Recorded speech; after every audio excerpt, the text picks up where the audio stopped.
इस सदन की शोभा बढ़ाने वाले, सदन में जीवंतता लाने वाले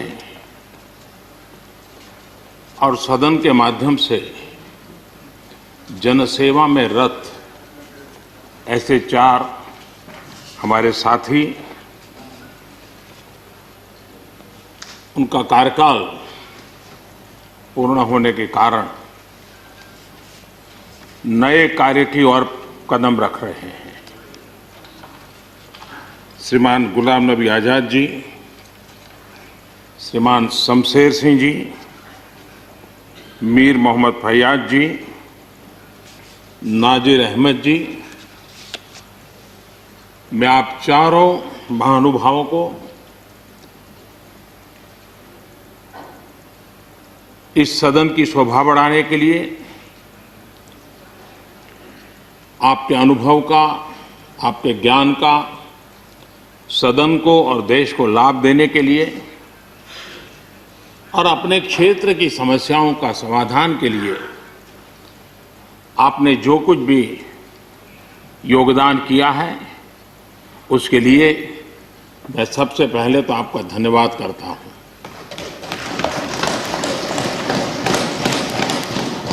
लेकिन सचमुच में इस छत के नीचे हम जैसे एक परिवार का वातावरण कहीं नहीं होता है।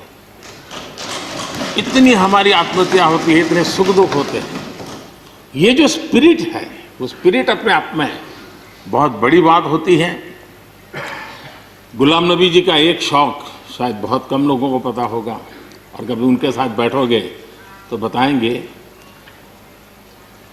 हम सरकारी बंगलों में रहते हैं तो बंगले की दीवारें, अपना सोफा सेट, उसी के आसपास हमारा दिमाग रहता है।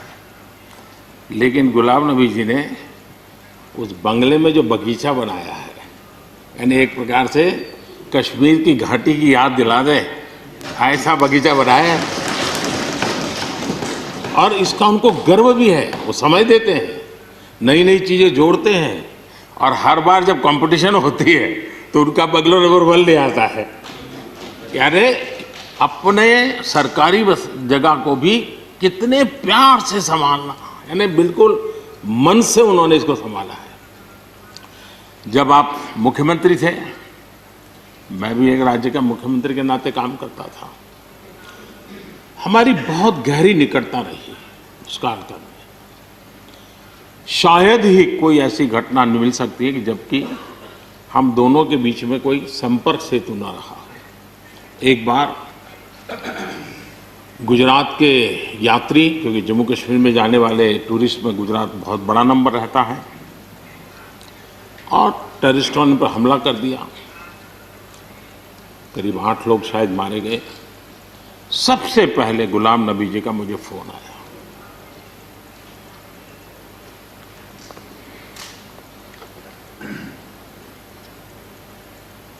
और वो फोन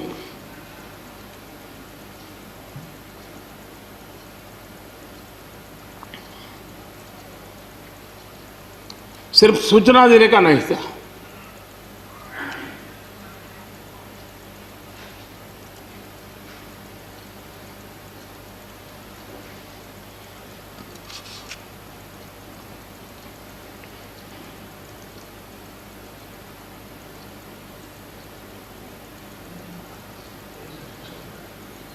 उनके आंसू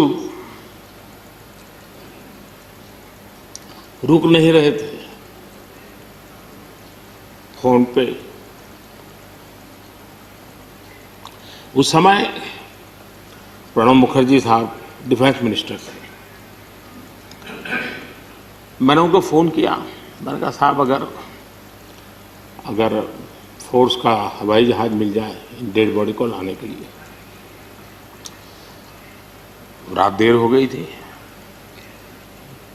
प्रणब मुखर्जी साहब ने कहा आप चिंता मत कीजिए, मैं करता हूं व्यवस्था। लेकिन रात में फिर गुलाम नबी जी का फोन आया। वे एयरपोर्ट थे।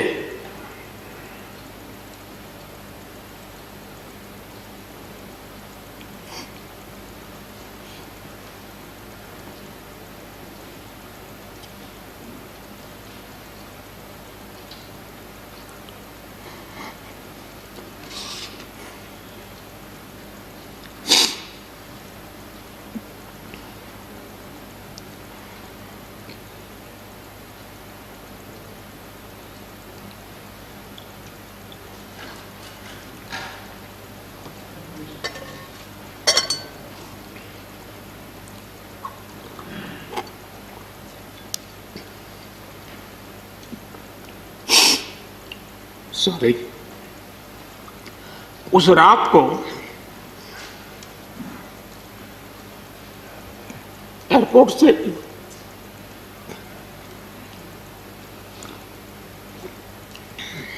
उन्होंने मुझे फोन किया और जैसे अपने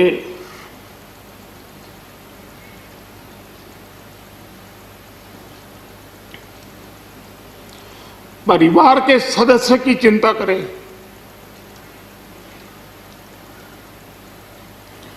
वैसी चिंता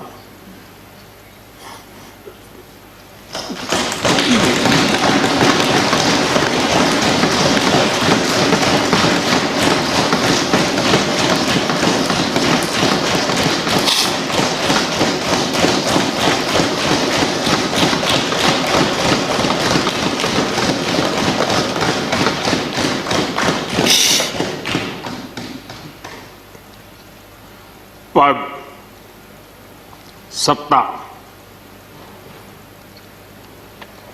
जीवन में आती रहती है, लेकिन उसे कैसे पचाना,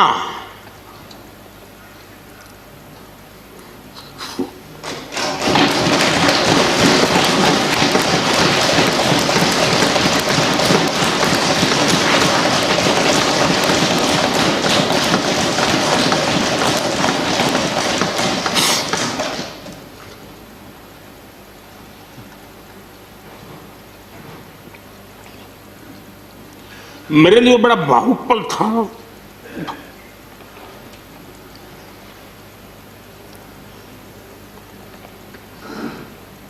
दूसरे दिन सुबह फोन आया कि मोदी जी सब लोग पहुंच गए।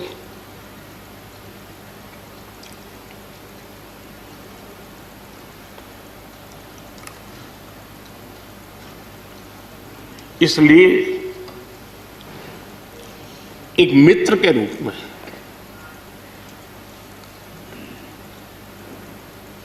गुलाम नबी जी को घटना और अनुभव के आधार पर मैं आदर करता हूं।